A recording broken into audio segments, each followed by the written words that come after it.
আসসালামু আলাইকুম। অল বাংলা 24 চ্যানেলের পক্ষ থেকে আন্তরিক শুভেচ্ছা ও অভিনন্দন।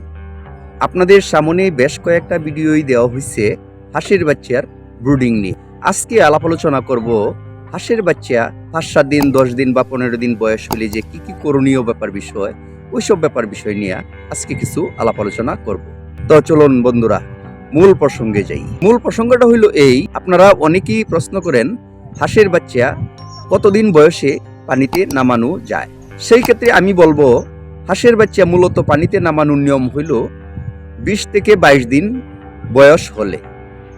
কিন্তু 20 থেকে 22 দিন বয়স হলে যে নামাবেন এটাও কিন্তু অ্যাকচুয়ালি কারেক্ট কথা না। 10-12 দিন অর্থাৎ 7 থেকে 20 দিনের মধ্যেই পানিতে নামানো যায়। এখন ওই যে বললাম যে 7 দিনের ভিতরে পানিতে নামাবেন, এটাও কিন্তু অ্যাকচুয়ালি মূলত কথাটা ঠিক না। 20 দিন বয়সেও ঠিক না, আবার 7 দিন বয়সে বললাম ওইটাও কিন্তু ঠিক না। এটা অবস্থা বুঝে ব্যবস্থা আপনাদের করতে হবে। যেমনটা হইলো 7 দিন বয়সের বাচ্চাগুলি দেখছেন যে রৌদ্রের অর্থাৎ তাপমাত্রার কারণে বাচ্চাগুলি হাঁপাইতেছে। রৌদ্রের কারণে, অতিরিক্ত তাপমাত্রার কারণে বাচ্চাগুলি হাঁপাইতেছে। এই ক্ষেত্রে কিন্তু আপনার 7 দিন বয়সেও নামানো যায়। আবার ঠান্ডার মৌসুম, অতিরিক্ত ঠান্ডা, এই হিসাবে 20 দিন বয়সেও অনেক সময় নামানো যায় না। সময়ে 1 সপ্তাহ বয়সে নামানো যায়, সময়ে 20 দিন বয়স হইলে পরে পানিতে নামাইতে হবে বা হয়। সময়ে দেখা গেছে 25 থেকে 26 দিন বা 30 দিন বয়স হইলেও নামাইতে হয়।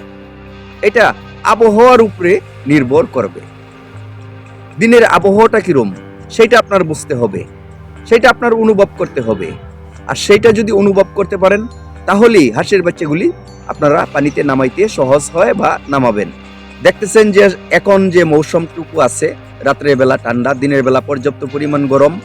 এই ক্ষেত্রে 20 থেকে 22 দিন বয়স হইলে আপনারা বাচ্চাগুলি পানিতে নামাবেন। আর দেখতেছেন পর্যাপ্ত পরিমাণ গরম, 1 সপ্তাহ বাচ্চাগুলির বয়স হচ্ছে, এই ক্ষেত্রে বাচ্চাগুলি হাঁপায়ে উঠতেছে, অর্থাৎ বাচ্চাগুলি অতিরিক্ত গরমের কারণে হাঁপাইতেছে বাচ্চাগুলি। ওই ক্ষেত্রে আপনারা 1 সপ্তাহ বয়সেও পানিতে নামাতে পারেন। আবার দিনের বেলাও ঠান্ডা, রাত্রের বেলাও ঠান্ডা, এই ক্ষেত্রে আপনারা 30 দিন বয়স হতে হবে, এর আগে পানিতে নামানো যাবে না। যদি নামান তাহলে অসুস্থ হয়ে যেতে পারে ঠান্ডা মৌসুমের কারণে। এখন আসেন পানিতে নামাবেন কেমনে বা কিভাবে। পানিতে নামানোরও কিন্তু একটা সিস্টেম বা রুলস আছে। সেই সিস্টেম বা রুলস যদি আপনারা মেনটেন না করেন তাহলেও কিন্তু আপনাদের হাঁসের বাচ্চার ক্ষয়ক্ষতি হতে পারে। যেমনটা ধরে নেন, প্রথম দিন যদি সারাদিন আপনি পানিতে রাখেন তাহলে কিন্তু আপনার হাঁসের বাচ্চাগুলি ক্ষতিগ্রস্ত হইতে পারে, আর ক্ষতি হবে, এটাই কিন্তু স্বাভাবিক ব্যাপার বিষয়। আপনাদের প্রথম দিন করতে হবে কি, 10 থেকে 15 মিনিট আপনারা পানিতে রাখলেন, এরপরে আস্তে করে তুইলা নিয়ে আসলেন।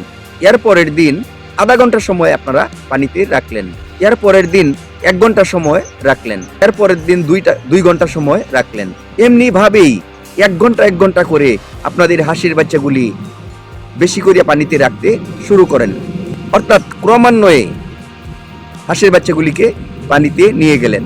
প্রথম দিন যদি আপনারা হাঁসের বাচ্চাগুলিকে পানিতে রাখেন সারাদিন, এতে করিয়া আপনারা দেখবেন যে হাঁসের বাচ্চাগুলি খুব স্বাচ্ছন্দ্য বোধ করতেছে, খুব আরামায়েসে খেলাধুলা করতেছে, খাবার খাইতেছে। পরের দিনেই দেখবেন বাচ্চাগুলি অসুস্থ হয়ে গেছে।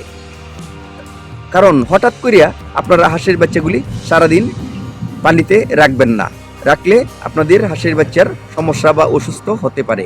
প্রথম অবস্থায় সারাদিন আপনারা কোনোভাবেই হাঁসের বাচ্চাগুলি আপনারা পানিতে রাখবেন না। ক্রমান্বয়ে আস্তে আস্তে করিয়া পানিতে নিয়ে অভ্যাস করতে হবে। প্রথম দিন যদি সারাদিন একটানা পানিতে রাখা হয় তাহলে কি হতে পারে, হাঁসের বাচ্চাগুলি অসুস্থ হয়ে যেতে পারে। ওই ব্যাপার বিষয়টাই আপনাদের লক্ষ্য রাখতে হবে। আসলে হাঁসের বাচ্চা লালন পালন করতে গিয়া কিছু সুবিধা অসুবিধা, বিভিন্ন ব্যাপার বিষয় আপনাদের জানা থাকা অবশ্যই জরুরি। যদি আপনারা জেনে শুনে বুঝে কাজগুলি করেন তাহলেই আপনারা লাভবান হতে পারবেন বা লাভবান হওয়ার আশা আকাঙ্ক্ষা আছে। আর যদি উল্টো পাল্টো ভাবে পরিচর্যা করা হয়, উল্টো পাল্টো ভাবে রাখা হয়, তাহলেই কিন্তু হাঁসের বাচ্চাগুলি অসুস্থ হয়ে যাইতে পারে। আপনাদের হাঁসের বাচ্চাগুলি অসুস্থ হয়ে যাও সেই কামনাটুকু কিন্তু আমার না। আমি চাই আপনারা সুস্থ সুন্দর ভালো হালে হাঁসের বাচ্চাগুলি লালন পালন করুন এবং লাভবান হন। আপনারা লাভবান হন, দেশকে এগিয়ে নিয়ে যান, সেই প্রত্যাশা রেখে আজকের মতো আপনাদের কাছ থেকে আমি মোহাম্মদ আজিজুল হক দুলাল বিদায় নিতেছি। আল্লাহ হাফেজ।